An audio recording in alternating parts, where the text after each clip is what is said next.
하나님의 말씀 시편 50편 되겠습니다. 하나님의 말씀 시편 50편. 전능하시니 여호와 하나님께서 말씀하사 해돋는 데서부터 지는 데까지 세상을 부르셨도다. 온전히 아름다운 시온에서 하나님이 빛을 비추셨도다. 우리 하나님이 오사 잠잠하지 아니하시니 그 앞에는 삼키는 물이 있고 그 사방에는 광풍이 불리로다. 하나님이 자기의 백성을 판결하시려고 위 하늘과 아래 땅에 선포하여 이르시되 나의 성도들을 내 앞에 모으라. 그들은 제사로 나와 언약한 이들이니라 하시도다. 하늘이 그의 공의를 선포하리니 하나님 그는 심판장이시미로다. 셀라. 내 백성아 들을지어다. 내가 말하리라. 이스라엘아 내가 내게 증언하리라. 나는 하나님 곧 내 하나님이로다. 나는 네 재물 때문에 너를 책망하지는 아니하리니 네 번제가 항상 내 앞에 있음이로다.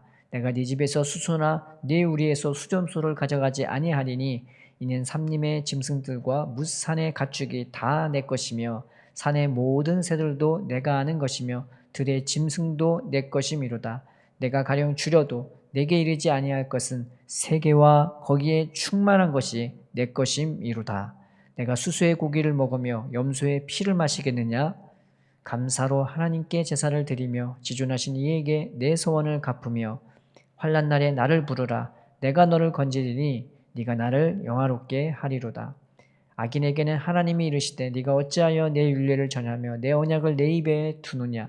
네가 교훈을 미워하고 내 말을 내 뒤로 던지며 도둑을 본즉 그와 연합하고 가늠하는 자들과 동료가 되며 내 입을 악에게 내어주고 내 혀로 거짓을 꾸미며 앉아서 내 형제를 공박하며 내 어머니의 아들을 비방하는도다. 네가 이 일을 행하여도 내가 잠잠하였더니 네가 나를 너와 같은 줄로 생각하였도다. 그러나 내가 너를 책망하여 내 죄를 내 눈앞에 낱낱이 드러내리라 하시는도다. 하나님을 잊어버린 너희여 이제 이를 생각하라. 그렇지 아니하면 내가 너희를 찢으리니 건질 자 없으리라. 감사로 제사를 드리는 자가 나를 영화롭게 하나니 그의 행위를 옳게 하는 자에게 내가 하나님의 구원을 보이리라. 아멘. 하나님이 애굽에서 이스라엘을 건져주셨을 때 그 이스라엘은 스스로 구원할 수 있는 힘과 능력이 아무것도 없었습니다. 어디 하소연할 데도 없었어요. 그러니 그저 괴로워하고 아파하고 슬퍼서 그 고통 소리가 하나님께 상달이 된 거예요. 그래서 하나님이 그들을 직접 구원하신 거죠. 모세를 보내서 그들을 구원하신 것입니다. 모세는 간 거고 일은 하나님이 다 하신 거죠. 그 능력을 베푸셔서 이 연약하고 불쌍한 이스라엘 백성을 그렇게 무거운 짐지는 인생을 그저 먹고 살겠다고 그렇게 죽도록 일하면서 괴로워하고 살아가는 그 이스라엘 백성, 이건 죽는 것도 아니고 사는 것도 아니고 그 슬픔과 고통 가운데 있는 이스라엘 백성을 구원해 주셨습니다. 그런데 그들이 구원을 받은 다음에 그 구원을 받기에 합당하게 살았냐? 성경은 그렇게 증언하지 않고 있죠. 그들은 수도 없이 하나님을 슬프게 했고 그들은 수도 없이 하나님께 반역하고 툭하면 하는 말, 나를 죽이려고 여기로 데려왔냐고. 그들은 그렇게 원망하고 심지어 모세를 돌로 쳐서 죽이려고까지 한 자들이었습니다. 그래서 그들이 하나님이 주시는 그 가나안 땅을 그들이 받기에 합당한 자들이었냐? 절대 아니죠. 그럼에도 불구하고 하나님이 그들을 구원해 주셨고 그럼에도 불구하고 하나님이 그들을 참고 인내하면서 그들을 받아주고 다독거리면서 그들을 새롭게 해주시면서 그들을 거듭나게 해주신 것이었습니다. 거듭나니까 육적인 것이 죽어지는 거죠. 우리가 구약의 민수기에서 이스라엘 백성이 무슨 일이 터질 때마다 죽어나가죠. 우리는 그거 보면서 하나님 정말 무서운 하나님이야. 그렇게 생각하겠지만 정말 무서운 거는 죄가 우리를 그렇게 죽게 만든다는 겁니다. 그런데 영적으로 새로워지면요, 이게 다른 의미로는 내가 육적으로는 죽어지는 거예요. 내가 영적으로 사는 게 뭐냐? 딴 게 사는 것이 아니라 나를 부르신, 나를 구원하신 그 하나님이 나와 함께 하시고 나에게 가까이 하시고 끊임없이 내게 말씀해 주시는 것이라는 거죠. 그래서 하나님은 이스라엘 백성을 애굽에서 건진 다음에 하시는 말씀이 너희는 내가 하는 말을 들어 그래야 산다고. 그래야 애굽에 내린 질병이 너희에게 영향을 끼치지 못하는 거라고 그렇게 말씀해 주는 것입니다. 뭐가 나를 병들게 하고 뭐가 나를 괴롭게 하고 뭐가 나를 슬프게 하냐? 먹고 사는 것 때문에 크기에 비해서 죽을까 겁내면서 죽도록 살아가는 것, 무거운 짐 지면서 살아가는 것.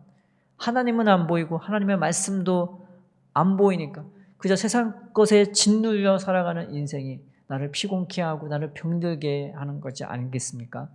사람이 너무 피곤하면요 병이 들어요. 여기저기 쑤시고 아프고 삐끗하고 때로는 감기로 때로는 허리가 때로는 다리가 때로는 몸 얼굴 여기저기가 막 불어 터지는 겁니다. 근데 하나님은 그렇지가 않은 거죠. 이스라엘 백성을 하나님이 건지신 다음에 너희는 내 말을 들으라고 그래야만 살리라고. 그래서 50장 7절에 내 백성아 들을지어다 내가 말하리라 이스라엘아 내가 내게 증언하리라 나는 하나님 곧 내 하나님이라고 말씀하는 겁니다. 딴 것이 나를 살리는 게 아니라 나를 사랑하는 그 하나님의 말씀이 나를 살리는 거예요. 나를 채워주는 거예요. 그것이 내 하루의 양식이 되는 겁니다. 그렇게 살고 나서 하나님의 은혜를 받으니까 내가 얼마나 악질인지 내가 얼마나 죄인인지 내가 얼마나 연약한 자인지 깨닫게 되는 겁니다. 그래서 신명기에 하나님이 끊임없이 그들에게 하시는 말씀이 너희는 오늘날 내가 너에게 하는 말을 그 말을 들으라고. 그 말이 뭐예요? 십계명의 첫 번째예요. 너는 나를 가까이 하라고. 나만 가까이 하라고. 그래서 아무것도 보이지 않는 광야에서 하나님은 그들을 만나 주신 거예요. 보이는 게 있으면 하나님 안 보고 자꾸 헛된 것을 우리의 눈이 향하니까 하나님은 광야에서 그들을 만나 주신 거예요. 거기서는 하나님밖에 볼 수가 없기 때문에 거기는 불기둥과 구름기둥밖에 뭐 볼 게 없어요. 뭐 할 것도 없어요. 그저 하나님 얼굴을 보고 그저 하나님이 하시는 말씀만 듣게 되는 거예요. 그리고 그 하나님만 우리 가운데 거하시면서 가까이 하는 거예요. 그러니 은혜를 받을 수밖에 없고 그 은혜에 붙들릴 수밖에 없는 겁니다. 그 은혜에 붙들려서 오늘 나에게 하시는 말씀이 끊임없이 듣게 되면서 하나님의 신명기에서 하시는 말씀이 너희는 너희 평생에 애굽에서 나온 나를 기억하지 반드시 기억할지니라고 말하고 있는 거죠. 정말 은혜 받아봐요. 정말 하나님의 사랑을 받아봐요. 내가 감사하지 않을 수가 없고 겸손하지 않을 수가 없는 거예요. 그 하나님이 내 모든 것이 되어지고 나면 내가 짐졌던 여러 가지 무거운 짐은 다 떠나가고 내가 바로 서서 걷게 되는 거고 내 마음과 생각에 하나님의 은혜와 평강이 물밀듯이 들어오고 그것이 내 생명이 되고 내 하루가 되는 것입니다. 거기에서는 부족함이 없기에 이제는 내가 감사로 하나님께 예배를 드리게 되고 제사를 드리게 되고 내 주위에 있는 사람과 이 사랑을 나누게 되는 겁니다. 그리고 본문의 14절에 감사로 하나님께 제사를 드리며 지존하신 이에게 내 소원을 갚으며 라는 말이 있죠. 이 말이 무슨 말씀이냐? 감사로 제사를 드리는 게 있고 소원으로 드리는 제사가 있는데 이게 같은 제사예요. 무슨 제사냐면 화목 제사입니다. 제사에는 번제가 있고 소제가 있고 속죄제가 있고 속건제가 있고 화목제가 있습니다. 근데 거기에서 내가 고기를 취하면서 먹을 수 있는 게 화목제물이에요. 얼마나 맛있겠어요. 이게 숯불구이잖아요. 어떻게 보면. 그래서요. 제사를 드릴 때 그냥 제사만 드리는 게 아니라 번제를 드리면서 혹은 속죄제나 속건제를 드리면서 꼭 같이 드리는 게 화목제물이란 말이죠. 그래서 그 제사 드리는 날이 고기 먹는 날이에요. 근데 화목제물의 특징은 뭐냐? 하나님의 은혜와 사랑에 감사해서 기뻐서 이 제사를 드리면서요. 이 고기를 내 주변 사람과 같이 나누는 것입니다. 정말 은혜 받아요. 받아보면 감사가 넘치고 기쁨이 넘치고 그 내가 갖고 있는 나의 하루를 나의 삶을 나의 재물을 나의 재능을 주위 사람과 나누게 되는 거죠.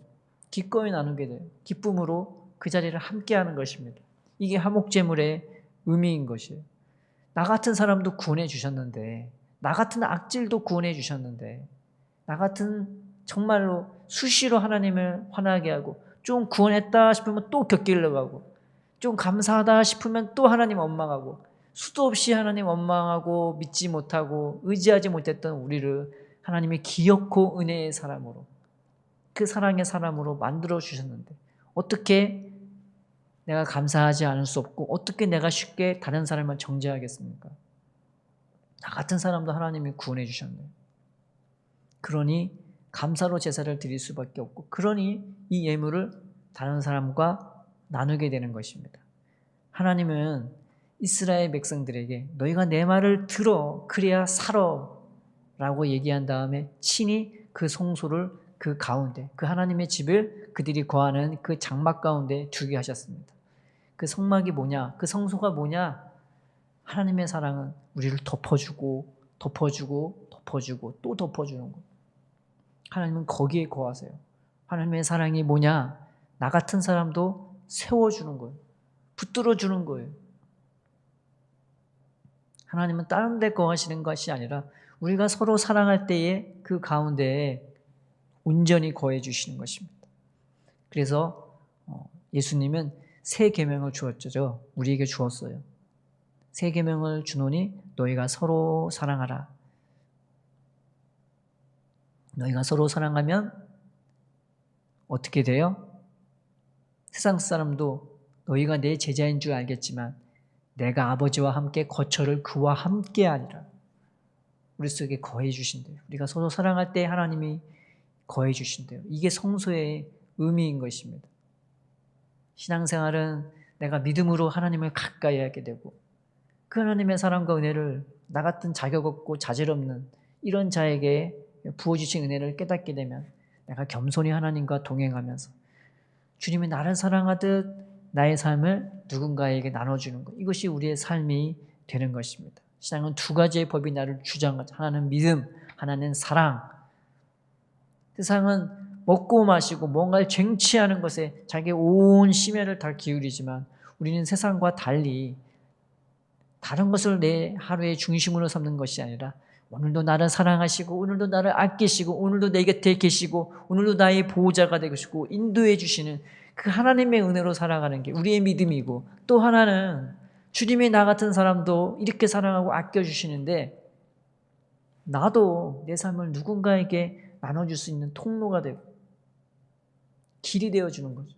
이게 하나님이 원하시는 제사 아니겠습니까? 이것이 감사로 드려지는 제사고 이것이 진정한 화목제물이 되는 것입니다.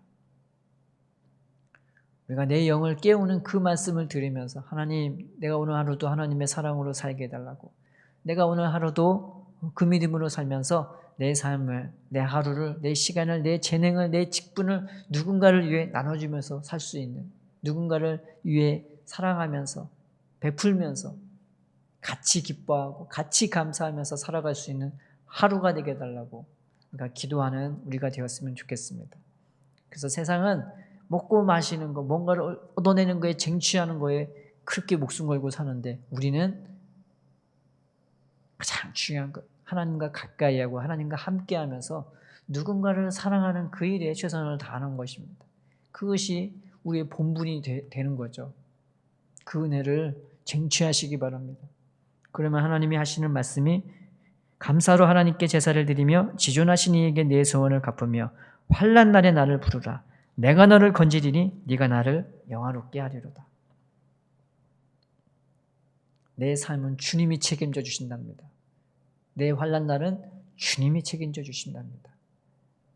세상에 자기가 어떤 환난을 당할 때에 자기가 풀려고 하고 자기가 애를 쓰려고 하죠. 근데 우리는 딴 걸 애를 쓰고 딴 걸 풀려고 하는 것이 아니라 내가 하나님 말씀 듣기를 사모하고 그 은혜 가운데 거하기를 사모하면서 나도 사랑의 제물이 되고 화목의 제물이 되는데 우리의 심혈이 우리의 마음을 다 쏟는 거예요. 근데 환난 날은 누가 책임져 주냐? 그것은 하나님이 책임져 주신답니다. 우리의 성도의 본문입니다. 또 22절에 하나님을 잊어버린 너희여 이제 이를 생각하라. 감사로 제사를 드리는 자가 나를 영화롭게 하나니 그의 행위를 옳게 하는 자에게 내가 하나님의 구원을 보이리라. 보여주신대요. 그저 말만 하는 게 아니라 내가 얼마나 너를 사랑하고 아끼는지, 네가 얼마나 내 뜻에 합당한 사람인지. 우리가 화목제물로 감사로 드려지는 제사가 될 때 하나님은 그의 구원을 우리의 중심에만 부어주는 것이 아니라 눈에 보이는 삶에서조차 베풀어 주실 것이라고 하나님은 약속해 주고 계십니다. 우리가 믿음으로 주님과 함께하고 가까이하고 그 은혜와 사랑 안에 거합시다. 그리고 내 마음이 활짝 열려서 하나님 나의 삶도 드려지게 달라고, 또 그렇게 사랑으로 보이고 감사로 보이고 기쁨으로 보이면서 우리의 삶을 누군가에게 나눠주고, 그리고 그 하나님이 내 삶에 눈에 보이는 것까지 붙들어 주시고 책임져 주시고 인도해 주신 것을 내가 날마다 경험하는 저와 여러분 되길 주님의 이름으로 축원드립니다. 사랑의 하나님 아버지, 감사합니다. 오늘 하루 우리가 믿음으로 살게 하시고 사랑으로 살게 하셔서 우리의 하루가, 오늘 하루가 감사로 드려지는 제사가 되게 하여 주시옵소서. 우리의 하루를 주님이 책임져 주옵시고 힘들 때, 어려울 때에, 괴로울 때에 그 고난과 괴로움에 주님이 구원하여 주셔서 하나님이 우리를 얼마나 사랑하신지, 또 우리가 얼마나 분명한 길을 가고 있는지 하나님 확실히 깨닫고 주님을 더 가까이 하면서 은혜와 사랑의 삶을 살 수 있도록 주님 인도하여 주시옵소서. 감사에 감사를 올려드리며 예수님의 이름으로 기도드립니다. 아멘.